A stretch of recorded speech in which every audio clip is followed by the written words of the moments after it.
Hi guys, welcome back, and today I'll be doing the next part for What If Raditz came for Goku early. Now, sort of a quick message. Don't expect a lot from this part. I've only really written this part so I don't have to cover all of these details at the start of the next part, meaning we can get to some more interesting stuff. However, I do hope people are happy with what I've chosen to do here, and let's get going. Now, we join back 3 months after the battle against Frieza, where we see a familiar house with two people soon walking out of it. This house is the childhood home of Goku, and the people walking out is Goku and Chi-Chi. The pair currently are holding onto some bags, with them taking flight as soon as they get out of the door and have shut it, with the pair talking about where they are heading, with Goku asking, "Is it really necessary we go to this ceremony?" Chi-Chi sort of laughs and says it is necessary, plus he should be honoured to be invited to something like this. Plus, they have to take the trip anyway to bring back Tien and Raditz. With Goku agreeing, the two rocket off into the distance, with it only taking them a few minutes to arrive at Capsule Corp, where we see not only a Galactic patrol ship is waiting outside, but Jakku is also there, on the outside of the ship. Seeing Goku, he goes over to his friend, with Goku having not seen Jakku since the battle against Frieza. He asks how everything has been, with Jakku saying how, after he had defeated Frieza, they got all the prisoners into their jail, and it's been pretty quiet around the universe. However, there are some people still out there, such as the Ginyu Force and some other Frieza forces, so they just need to clean them up. And Goku happy to hear that it's pretty quiet out there. The two have a bit of back and forth, with Jakku asking if they can really bring Raditz back with some legend. Goku says yeah, the Dragon Balls are real, with the Galactic Patrol officer looking forward to seeing the dragon, and soon the rest of the Z fighters showing up, with all of them getting into the ship, this being a bigger ship than Jakku's normal ship. And the people getting in would be Goku, Chi-Chi, Krillin, Upa, Yamcha, Chaozu and Bulma. Them taking off into space, it doesn't take long for everyone to start talking amongst one another, with them all looking forward to bringing back Tien, and some of them are not sharing their thoughts, but they're a bit reluctant to bring back Raditz. They know Goku says he's good, however, if he's not, it could be a problem. It doesn't take too long for the group to arrive on Namek, and it was probably only a few hour flight. And the group, upon landing, are met by some Namekians. You do recognise the group, with the exception of Jakku. Namekians ask what the group are doing here, and everyone goes on to explain what they're here for, and explain everything that happened. With the group asking if they could use the balls to bring back their friends. With the Namekians already knowing this group, they allow them. There is no evil intent in any of them, so it's fine. The group spend a short time collecting the balls, with a Namekian elder translating the wish for the group. The group make the wish to first bring back the likes of Tien, who is currently training on King Kai's planet. Once revived, he is picked up by the likes of Kami and taken back to Earth. Then the group make their next wish, with Goku asking the Namekian to do these wishes one after another. The Namekian nods, and he asks for the Namekian to bring back the likes of Raditz and bring him to Namek. Prunga grants this wish, and after a quick flash and the dragon disappearing, a really familiar power appears for Goku. Goku's eyes, adjusting after the flash, looks over to where Prunga was, and he now sees his brother. With Raditz gasping for air, having just been reawoken in space, he realises that he can actually breathe. He spends a few seconds looking around and sees his brother, with Raditz looking very confused. Goku has a massive smile on his face and runs over to his brother. He asks Kakarot what happened, with Goku looking happy to see his brother. He catches him up very quickly. So during the fight with Frieza, my friends used something called the Dragon Balls to wish me to this planet Namek. They took me home where I woke up and I had to train to fight Frieza, who was only gonna take a week to arrive on Earth. We used something a bit like the place we trained to become a lot stronger, the Hyperbolic Time Chamber, and I became so much stronger. And when Frieza arrived on the planet, we had a fight where one of my friends died. I turned into a Super Saiyan that made me incredibly strong, and both King Cold and Frieza had no way to stop me. With Goku just sort of looking really happy to see his brother again, Raditz looks surprised as all hell. He takes all of this in and begins to scream out and shouting, "How long have I been dead? The Dragon Balls are real. You killed Frieza. You're a Super Saiyan?" With Goku just kind of chuckling before showing off his new form, With his power skyrocketing immensely, Goku still has a bit of problems using this form. However, he is already trying to train it to become a bit stronger, but he wants to wait for his brother to come back before he ever tries anything properly, so him and his brother can do it together. With Raditz blown away by the power his brother is showing off, he feels a desire to achieve this power as well, but also a feeling of pride for his brother. Goku drops out of his Super Saiyan form, with the two brothers catching up a bit before Jacko says that he's sorry to interrupt this moment, but they have to get going to the award ceremony. Raditz once again looks really confused, with Goku saying how the Galactic Patrol are awarding us with some medals, apparently, for, helping defeat Frieza. I think it's a bit stupid, but, you know. And after this, the really confused Raditz just sort of follows along with his brother. On the trip to the Galactic Patrol base, Raditz is introduced to pretty much all the Z fighters, and he is introduced to his future sister-in-law, with him realizing that she is very Saiyan-like and quite strong. He understands why Goku is now engaged to this woman, and after a short bit, everyone gets to know Raditz a small bit and sees that he's actually a pretty good guy who had just had a pretty bad life behind him, and everyone who gets to know him actually quite likes him by the end of a pretty short trip.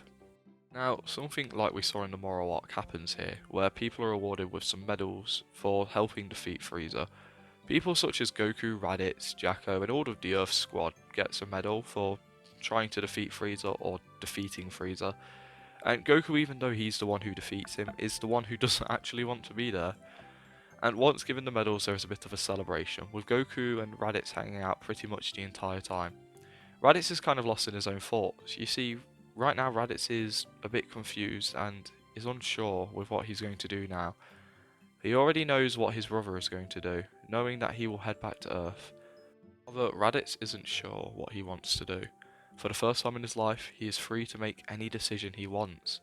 But with so many options in front of him, he doesn't know what to do. With him being more quiet than normal, Goku catches on, asking his brother if he's alright.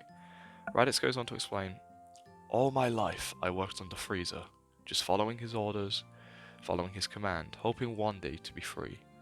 Hoping I could rule the universe alongside Vegeta and Nappa, as Saiyans should. But then you came along, and showed me the error of my way. With you, you helped me train to become stronger, to maybe defeat Frieza. But that wasn't enough. But you managed to kill him, avenging the Saiyans, freeing me. But now I don't know what to do with my freedom." Goku looks at his brother really confused before smirking a bit. I was hoping you would be my best man at my wedding. Plus, you need to learn this Super Saiyan thing too. I haven't got anyone fun to train with at the moment. Raditz looks really shocked, but he remembers how his brother is, and he always forgets how close they truly are sometimes, because he always puts up a bit of a rough exterior. However, he didn't ever think Earth as an option, as somewhere he could live maybe the rest of his life. Raditz says how he would think about it, and Goku understands. And the two get back to celebrating, with Raditz once again getting to meet the Earth squad a bit more. With him taking a bit of a liking to the likes of Krillin and some of the others, he does find all of them quite interesting and is impressed that Earthlings are this strong. With the party soon ending, the Earth group is about to be taken back to Earth. With Raditz being invited to come, the Saiyan had been thinking about what he will do most of the day, and he decided he wants to go to his brother. He wants to see the place that made him who he is today. And hearing this, Goku is happy, and the group head back to Earth having picked up one extra member. Something I didn't really bring up, but Tien wasn't here. He was taken to Earth to do some other things, which we will talk about in just a small moment, but it was just a small note I needed to bring up. Now, once back on Earth, the likes of Goku and Chi-Chi's marriage would happen pretty fast, probably only a few days after arriving back on Earth. But it's going a bit different from normal, and this is thanks to the fact that Goku and Chi-Chi would have all the Z fighters over to celebrate, plus Raditz. And this would lead to a much bigger party happening, which was probably helped fund by the likes of Ox King and Bulma, so it's a pretty good ceremony. With things with them going pretty normal after this, they get the same house as in canon after getting married. However, during this time, there are some more important things I need to cover. and one of which is going to be easy to talk about. And this is what happens with Raditz. You see, before the wedding, Raditz had spent all of his time on Earth with Kakarot. However, at the wedding, he didn't really get a chance to interact with him, and he did know some of the Earthlings a bit, but he didn't know them all too well, so he made some time to get to know all of them. And he found one he was quite fond of, which is Bulma. Liking the woman because of her brain and how Saiyan-like she is, and Bulma liking Raditz because he's a very good person here who has a bit of a bad side, which Bulma would probably find quite appealing.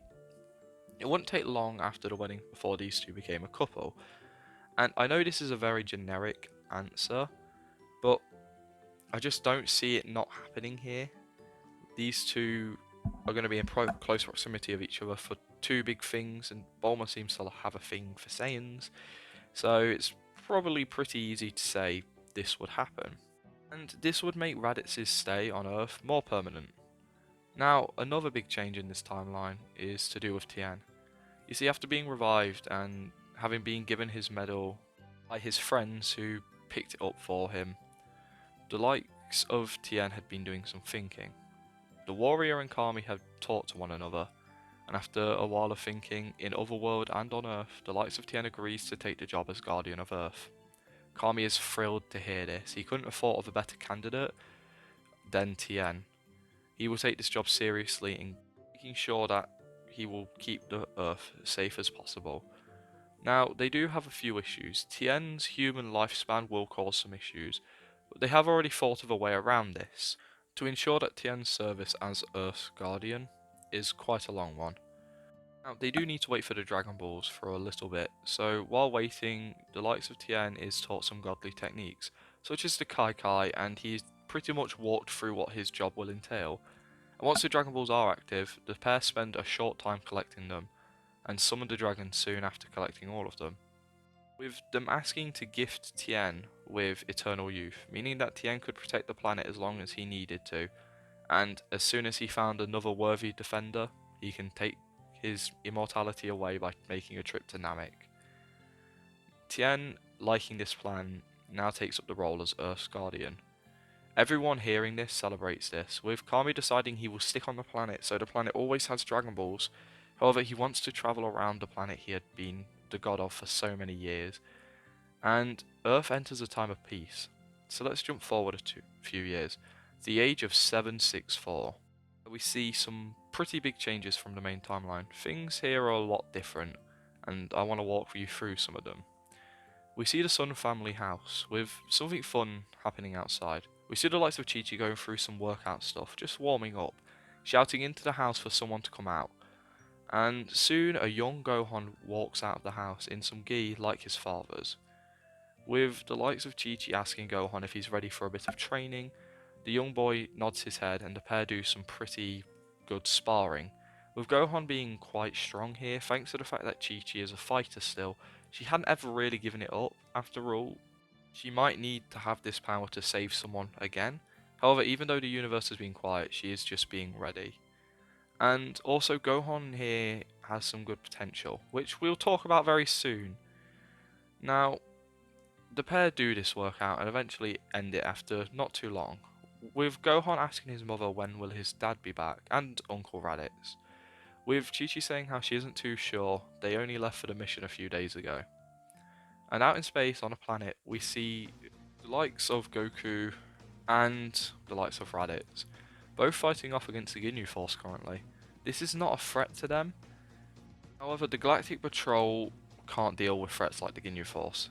This is why they have called in the Brothers, which has been happening a bit throughout these last few years, with the Brothers dealing with big threats that the Patrol can't deal with, and in return the Galactic Patrol would give the pair some money as a reward. This isn't why the two do it. The two do it is a good way to, well, one, stay in shape, two, always be ready for a new threat, and Goku does it for his own third reason, which is to keep Chi-Chi off his back a bit. You see, the Galactic Patrol will give them money, and this way Chi-Chi knows that Goku has a job, and it keeps things happier in the Sun family house. Now, after a short bit of playing around, the two end the fight, capturing the Ginyu Force and handing them in to the Galactic Patrol. With them getting into their own little ship, which the Galactic Patrol provided for them, they head off back to Earth. With Goku and Raditz talking about the missions and saying it has been pretty boring lately, the pair talk about what they're going to do when they get home. With them only being a few hours away, they keep the small talk up for a little bit, and after a short trip, they do arrive back on Earth. They land the ship not too far from Goku's. There's no reason they really do it here, it's just for convenience. Most of the time when they come back in, they can get closer to Goku's than they can Raditz's, so they have an easier time. With the likes of Goku and Raditz leaving the ship, they are met by Gohan and Chi-Chi. With Goku seeing that his son had been doing some training today, of him being able to sense some amazing potential in Gohan. And this is where I want to make a small note here.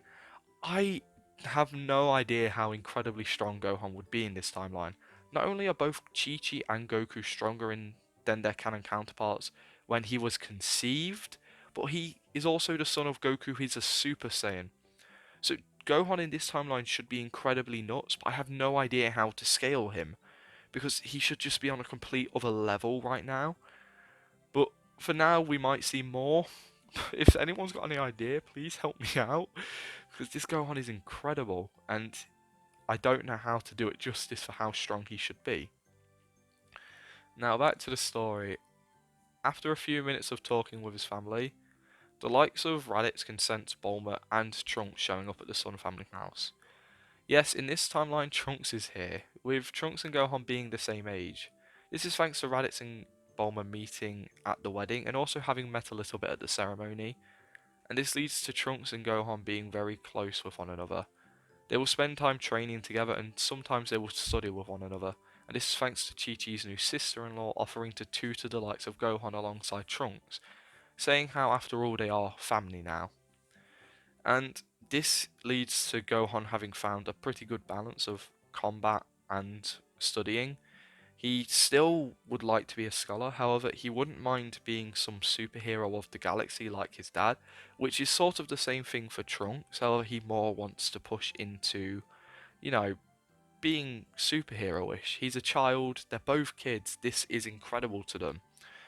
And this has led to a much better rounded Gohan, who has already found a perfect balance between, studies and work training. And he might also enjoy combat a little bit more thanks to the influence of Raditz in his life and also a much more Saiyan like Goku. Now, with all of this covered, this big family spends a bit of time with one another, having a big feast, welcome back Goku and Raditz. The family celebrate this time of peace they are currently going through. However, this is Dragon Ball. Times of peace never stick. And soon, two strong fighters from an unknown time will appear, and they will change this time of peace quite fast. For now, this is where our story ends. I hope people enjoyed this part, as I love doing parts for this What If, and every time I do one, I always have more fun. I think it's because I get to play with the timeline a lot, which is really enjoyable to me. So I'm looking forward to messing around with the What If Bardock escaped one, because it seems the more timeline I have to play with, the more I can do. Um, I do have some questions for people though. So if you've stuck around this long, first of all, thank you. Really appreciate it. Another follow-up thing would be what people think to this part. I hope everyone enjoyed it, and I hope they don't feel too annoyed with the generic answer of Bulma and Raditz getting together. But it just sort of made sense to me. Yamcha had been out of the picture for a while because he had been training to fight or save Goku even. So their relationship probably would have either ended or been very, very, strained. So I always assumed it would be pretty easy for Raditz to get in, swoop in, and steal the kill. Some other things I want to talk about is the fact that Goku and Raditz are still technically honorary members of the Galactic Patrol here. I kind of like this idea, and originally I was going to have it where Raditz still just remained out in space, being a Galactic Patrol officer. But after writing this script, I decided to change my mind. Raditz staying on Earth would make more sense to me, as it's where the last bit of his family is, and he would probably settle down quite happily there. Another thing I want to talk about, like I brought up halfway through the video, is Gohan's potential. Alongside this would also apply to Trunks. This version of Trunks was born from a Raditz who already could go Super Saiyan, whereas the canon version of Vegeta couldn't be wasn't a Super Saiyan at the time. So this Trunks is also probably a lot stronger, and it means their potential is quite hard to put down. I know Gohan would have the bigger potential because Gohan is some sort of god in the terms of hybridness, and he seems to have everything under like his command. So I'll try and figure out something I'm happy with. Another thing, I hope the idea people like the idea that Trunks and Gohan are the combo here, not Goten and Trunks, which I thought was pretty fun. I can't really think of much else to say, so I suppose I'll just wrap up by saying I hope everyone enjoyed. Um, once again, and yeah, I hope everyone has a great day or a good night, and hopefully I'll see you in the next video. Have a good one.